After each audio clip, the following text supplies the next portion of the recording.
Hello students, आज हम एक नए टॉपिक का डिस्कशन करेंगे जो कि कंपनी लॉ विषय का बहुत इंपॉर्टेंट टॉपिक है, जिसे हम कन्वर्जन ऑफ कंपनीज के नाम से जानते हैं, या हिंदी में इसे हम कंपनियों को किस तरह से बदला जाए, एक पब्लिक कंपनी को प्राइवेट कंपनी में और एक प्राइवेट कंपनी को पब्लिक कंपनी में किस तरीके से बदला जाए।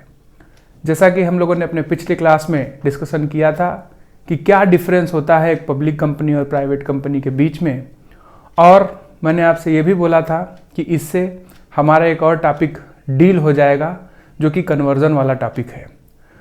डिफरेंस में हम लोगों ने पब्लिक कंपनी और प्राइवेट कंपनी के डिफरेंसेस को जाना था और वहाँ पर हमें कुछ बातें पता चली थी कि एक पब्लिक कंपनी को बनाने के लिए कम से कम 7 लोगों की आवश्यकता होती है और एक प्राइवेट कंपनी को बनाने के लिए कम से कम 2 लोगों की आवश्यकता होती है। तो ऐसे ही कुछ डिफरेंसेस थे जिसे हम लोगों ने जाना था, और मैंने आपसे बोला था कि हम अपने अगली क्लास में कन्वर्जन वाले टॉपिक को डील करेंगे। तो मैंने जहाँ पर छोड़ा था वहीं से मैं इसे कंटिन्यू कर रहा हूँ, और निश्चित रूप से ये क्लास आपके लिए उतना ही फलदायी होगा जितना कि और क्लास रहा है। ठीक है, तो चलिए इस कन्वर्जन वाले टॉपिक को हम डिस्कस कर लें। तो जो डिफरेंस वाला टॉपिक था वहाँ पर हम लोगों ने डिफरेंसेस को जाना था, समझा था, और मैंने आपसे बोला था कि इससे हमारे 2 प्रॉब्लम सॉल्व होंगे। एक तो कन्वर्जन वाला टॉपिक, और दूसरा क्या प्रिविलेजेस मिले हैं प्राइवेट कंपनी को। जब हम डिफरेंस कर रहे थे तो वहाँ पर हम लोगों ने ये देखा कि एक प्राइवेट कंपनी को कम काम करना है तुलना में एक पब्लिक कंपनी के, और यही जो चीज़ें हैं वही उसके लिए प्रिविलेज का काम करती हैं। मतलब कि अगर एक पब्लिक कंपनी बनेगी तो वहाँ पर कम से कम 3 डायरेक्टर्स होने चाहिए, लेकिन प्राइवेट कंपनी 2 ही डायरेक्टर्स के द्वारा ये काम शुरू कर सकती है। तो इसे हम कह सकते हैं कि एक पब्लिक कंपनी को बनाने के लिए 3 डायरेक्टर और एक प्राइवेट कंपनी को 2 डायरेक्टर। तो ये जो कम चीज़ें करनी हैं वो एक तरीके से प्राइवेट कंपनी के प्रिविलेजेस के रूप में जानी जाएंगी या मानी जाएंगी। तो चलिए, वो डिफरेंस वाला टॉपिक ने हमें हमारा मार्गदर्शन किया था और ये बताने का प्रयास किया था कि पब्लिक और प्राइवेट कंपनी के बीच में क्या डिफरेंस है, कौन सी ऐसी चीज़ें हैं जो प्राइवेट कंपनी को नहीं करनी होती हैं, कौन सी ऐसी चीज़ें हैं जो पब्लिक कंपनी को करनी होती है। ये बात हम लोगों ने वहाँ पर जानी थी।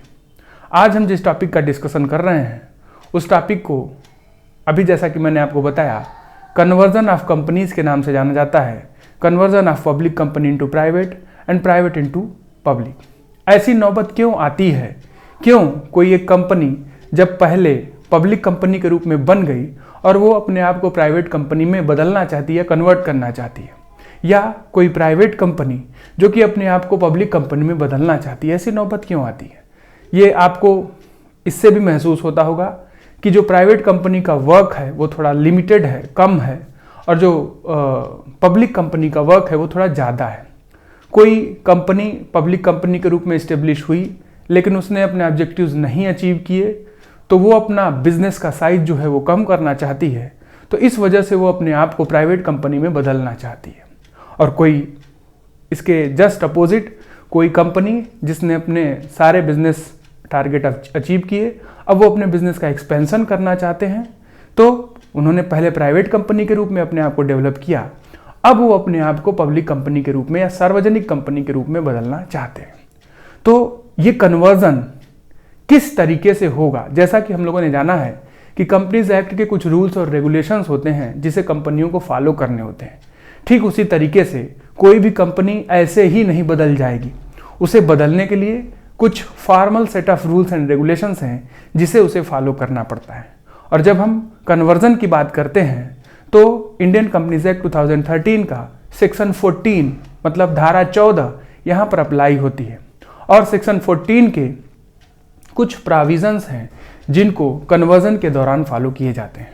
तो यहाँ पर हम दोनों चीज़ों का डिस्कशन करेंगे। एक तो कन्वर्जन पब्लिक कंपनी का प्राइवेट में कैसे होगा, और दूसरा कन्वर्जन प्राइवेट कंपनी का पब्लिक कंपनी में कैसे होगा। तो इन दोनों को हम लोग जानेंगे और जानने का प्रयास करेंगे। तो सेक्शन 14 के प्रोविजन, और अगर देखा जाए तो उसके 3 स्टेप्स हैं, 3 या कहें 4 स्टेप्स हैं जिसको वो फुलफिल कर कन्वर्जन को कंप्लीट करते हैं या कन्वर्जन को पूरा करते हैं। तो ये टॉपिक अपने आप में ही बहुत इंपॉर्टेंट है। कई बार ये कॉम्पिटिटिव एग्जाम्स में भी पूछा गया है कि वो कौन से प्रोविजंस हैं, वो कौन से प्रोसेस हैं जिसको फॉलो किया जाता है कन्वर्जन के दौरान। तो हम इसको आज जानेंगे। कुछ चीज़ें यहाँ पर बोर्ड पर लिखी गई हैं, मैं उसे आपको एक्सप्लेन करने का पूरा प्रयास करूँगा और मेरा ये प्रयास रहेगा कि आपको ये चीज़ें समझ में आए। तो चलिए हम लोग देख लेते हैं कन्वर्जन ऑफ कंपनी या कंपनी का बदलाव। कैसे एक सार्वजनिक कंपनी अपने आप को निजी कंपनी में बदलेगी या कैसे एक निजी कंपनी अपने आप को सार्वजनिक कंपनी में बदलेगी, और ये काम क्यों हो रहा है। निश्चित रूप से व्यवसाय के उद्देश्य या तो नहीं प्राप्त हो रहे हैं या तो व्यवसाय के उद्देश्य प्राप्त हो रहे हैं। अगर हम अपने वर्क को लिमिट करना चाहते हैं तो हम पब्लिक कंपनी के रूप में डेवलप हुए थे, हमने अपना ऑब्जेक्टिव अचीव नहीं किया तो हम प्राइवेट कंपनी में अपने आप को बदल रहे हैं। और हमने अपने बिजनेस का एक्सपेंशन करना है तो हम प्राइवेट कंपनी के रूप में डेवलप हुए थे और अब हम अपने आप को पब्लिक कंपनी में बदलना चाहते हैं। तो हम लोग चलिए इसको देख लेते हैं। बहुत जल्दी से इस टॉपिक को हम लोग डील करेंगे। चलिए यहाँ पर बोर्ड पर चीज़ें लिखी गई हैं।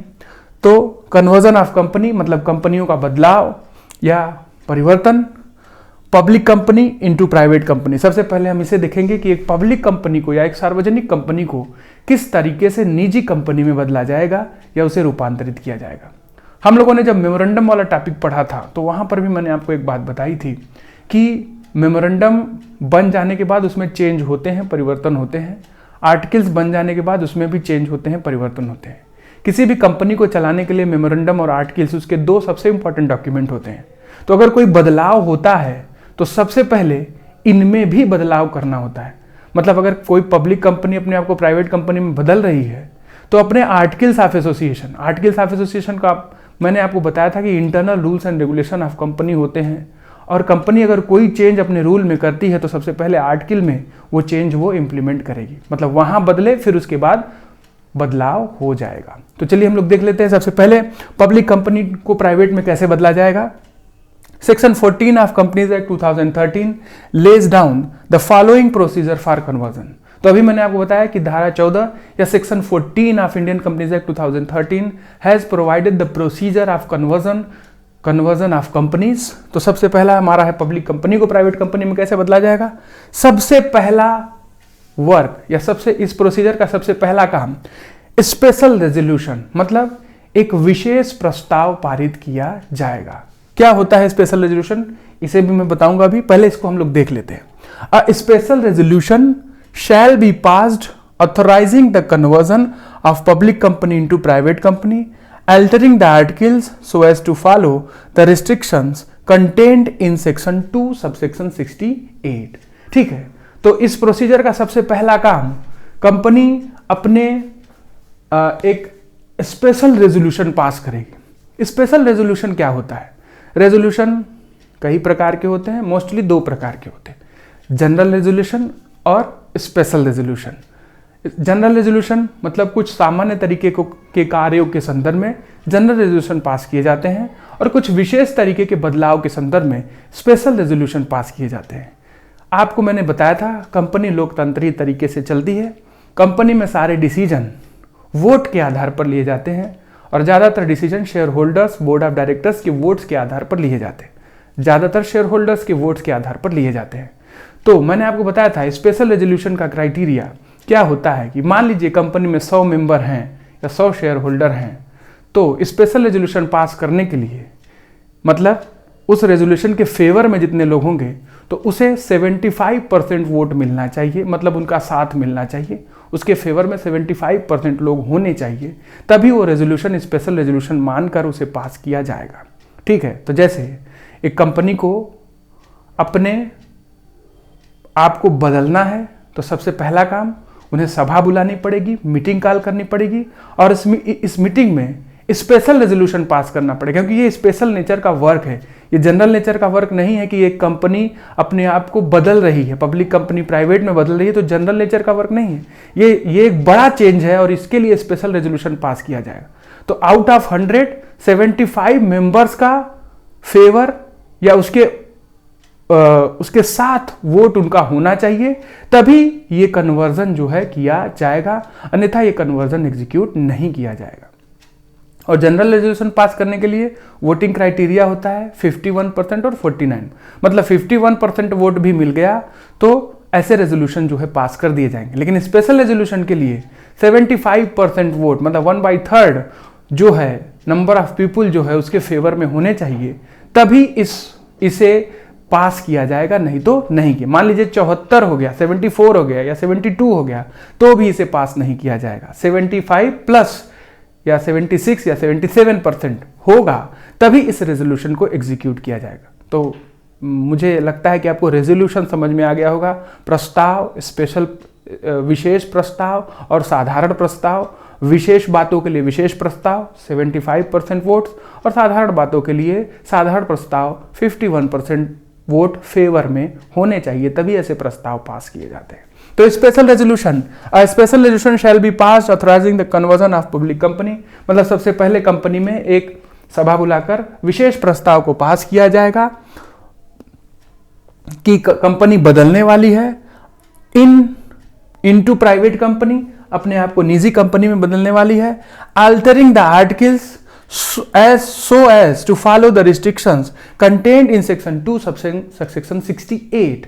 तो कंपनी स्पेशल रेजोल्यूशन पास कर अपने आर्टिकल्स ऑफ एसोसिएशन को बदलकर, मैंने अभी बोला कि आर्टिकल्स ऑफ एसोसिएशन में भी परिवर्तन करना पड़ेगा, बदलकर और फिर वो फॉलो करेंगे रिस्ट्रिक्शन ऑफ सेक्शन 2 सबसेक्शन 68। ये रिस्ट्रिक्शन क्या है सेक्शन 2 सबसेक्शन 68 के? आपको पता है प्राइवेट कंपनी सेक्शन 2 सबसेक्शन 68 में डिफाइंड है, और ये रिस्ट्रिक्शन मतलब एक प्राइवेट कंपनी अगर बनेगी तो अपने शेयर वो ट्रांसफर नहीं कर सकती, और एक प्राइवेट कंपनी प्रॉस्पेक्टस इशू नहीं कर सकती, और एक प्राइवेट कंपनी जनरल पब्लिक में अपने शेयर इशू नहीं कर सकती। ये रिस्ट्रिक्शन लगाए गए हैं, जबकि इसका जस्ट अपोजिट पब्लिक कंपनी अपने अंशों को ट्रांसफर कर सकती है एक व्यक्ति से दूसरे व्यक्ति को। जो इसके शेयर होते हैं वो जनता में निगमित होते हैं, इशू किए जाते हैं, और पब्लिक कंपनी शेयर इशू करने के लिए प्रॉस्पेक्टस इशू करती है। तो ये रिस्ट्रिक्शन जैसे ही वो अपने आप को प्राइवेट कंपनी में कन्वर्ट करेगी, इन रिस्ट्रिक्शंस को उसे फॉलो करना पड़ेगा। मतलब उन्हें अपने अंशों का हस्तांतरण रोकना पड़ेगा, अपने शेयर जो है वो जनरल पब्लिक में वो इशू नहीं करेंगे, और प्रॉस्पेक्टस उन्हें नहीं इशू करना है। तो यहां पर यही बात बोली गई है कि पहला काम स्पेशल रेजोल्यूशन पास होगा, आर्टिकल्स ऑफ एसोसिएशन बदला जाएगा, और सेक्शन 2 सबसेक्शन 68 मतलब प्राइवेट कंपनी का जो डिफिनीशन है, उसके जो रिस्ट्रिक्शंस हैं, उसे उन्हें फॉलो करना पड़ेगा। ठीक है, चलिए second word, name of the company. Companies name shall be change by adding the words private before the word limited.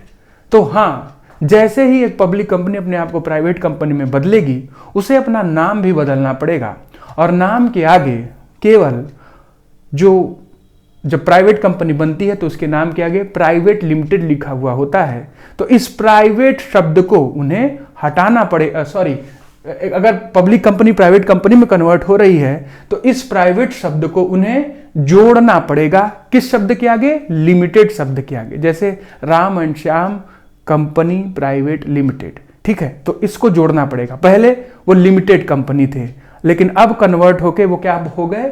Private limited company हो गए। इसलिए उन्हें अपने नाम में परिवर्तन करना पड़ेगा, नाम में प्राइवेट शब्द जो है लिमिटेड के आगे जोड़ना पड़ेगा। ठीक है, तो ये दूसरा प्रोसीजर। तीसरा, approval of tribunal and approval of central government. याद रखिएगा कि एक पब्लिक कंपनी प्राइवेट कंपनी में अगर कन्वर्ट हो रही है तो उसे ट्रिब्यूनल का अप्रूवल लेना पड़ेगा, मतलब सहमति लेनी पड़ेगी, और केंद्र सरकार की सहमति लेनी पड़ेगी, तभी वो इस चेंज को एग्जीक्यूट कर पाएंगे। ट्रिब्यूनल का मतलब हम भी जानते हैं, कंपनी लॉ ट्रिब्यूनल जिसे बनाया गया है कंपनीज एक्ट 2013 से ये इफेक्टिव है। और अगर कोई कंपनी पब्लिक कंपनी प्राइवेट में कन्वर्ट हो रही है तो इस ट्रिब्यूनल का इनको प्रायर अप्रूवल लेना पड़ेगा। तो यहां पर क्या लिखा गया है?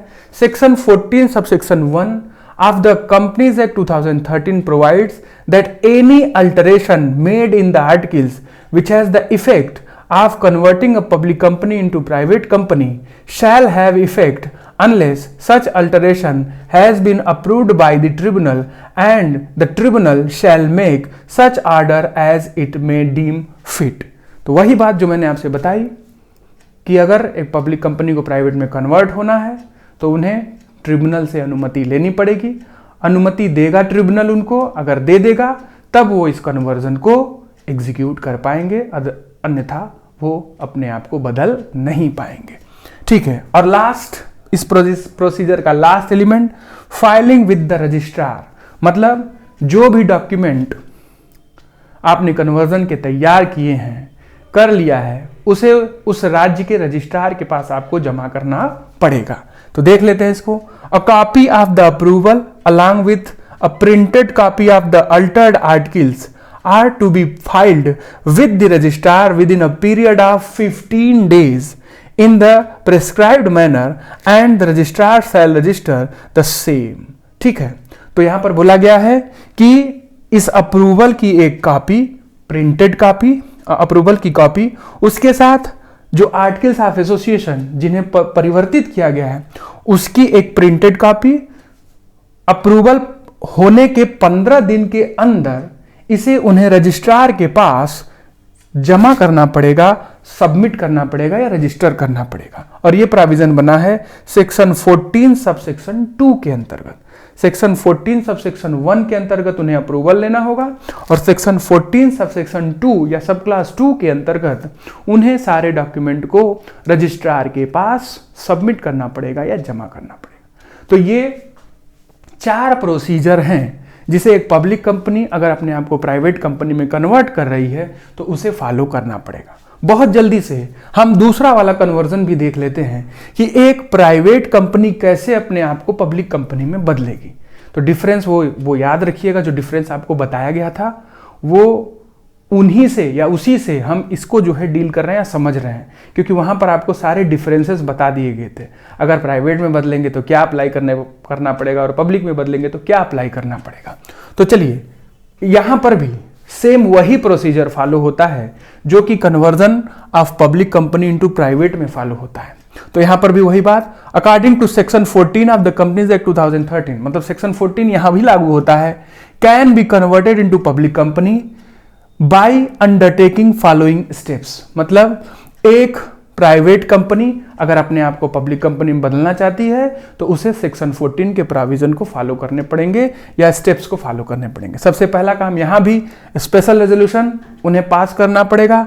A private company can convert itself into a public company by amending its articles of association. Section 14 provides that a private company can amend its article by passing a special resolution, altering the articles so as to delete the restriction specified in section 2 subsection 68. तो जब एक private company public company में बदल रही है तो उसे अपने आर्टिकल्स में परिवर्तन करना पड़ेगा। ठीक है, और उसे क्या करना पड़ेगा, अपने आर्टिकल में परिवर्तन करने के बाद जो सेक्शन 2 सब सेक्शन 68 के रिस्ट्रिक्शंस हैं, अभी हम लोगों ने बताया, यहां पर उन रिस्ट्रिक्शन को फॉलो करना पड़ेगा और यहां पर इन रिस्ट्रिक्शंस को हटाना पड़ेगा, क्योंकि एक प्राइवेट कंपनी अपने आप को पब्लिक में बदल रही है। प्राइवेट कंपनी जनता में अंश इशू नहीं कर सकती, प्राइवेट कंपनी के शेयर हस्तांतरित नहीं हो सकते, प्राइवेट कंपनी प्रॉस्पेक्टस नहीं बना सकती। इन्हीं रिस्ट्रिक्शन को हटाना पड़ेगा क्योंकि वो अपने आप को एक पब्लिक कंपनी में बदल रहे हैं, इसलिए उन्हें अपने शेयर को ट्रांसफर करना पड़ेगा आसानी से। ठीक है, प्रॉस्पेक्टस इशू करना पड़ेगा और जो रिस्ट्रिक्शन जो है प्राइवेट कंपनी के थे उनको जो है वो हटाने पड़ेंगे या खत्म करने पड़ेंगे। ठीक है, तो यहां पर लिखा गया delete the restriction specified in section 2 subsection 68। ठीक है, इजी ट्रांसफर करें, प्रॉस्पेक्टस इशू करें और जनरल पब्लिक में अपने शेयर इशू कर सकते हैं। फिर दूसरा प्रोसीजर सेम है, अपना नाम बदलना पड़ेगा, क्योंकि यहां पर उनके नाम के आगे प्राइवेट लिखा हुआ है तो यहां पर वो प्राइवेट शब्द हटाना पड़ेगा, लिमिटेड शब्द जो है रहेगा, केवल प्राइवेट शब्द हट जाएगा। Companies name shall be changed by removing the word private before the word limited. Limited शब्द से पहले जो प्राइवेट शब्द लगा हुआ है उसे हटाना पड़ेगा, क्योंकि वो कंपनी अब पब्लिक कंपनी के नाम से जानी जाएगी या उसने अपने आप को पब्लिक कंपनी के रूप में बदल लिया है।